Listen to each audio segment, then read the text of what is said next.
की everything is perfect, सब कुछ सही आहे. फक्त त्यांचं ते जे एमनियोटिक फ्लुइडची रेंज होती ती कमी झाली होती. म्हणजे त्यांना 9 मंथ 9 डेज, 9 मंथच्या शेवटच्या आठवड्यामध्ये त्यांचे जे हे आहे एमनियोटिक फ्लुइड आहे ते कमी झाली होती.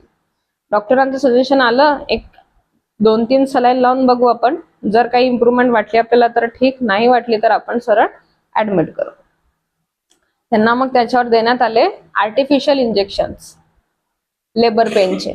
एक लेबर पेन असतो जो आपल्याला नैसर्गिक येतो, जेव्हा नॅचरल कॉल आला तेव्हा.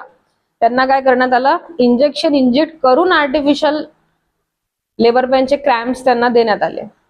तर ते क्रॅम्प्स जवळपास 3-4 तास चालले.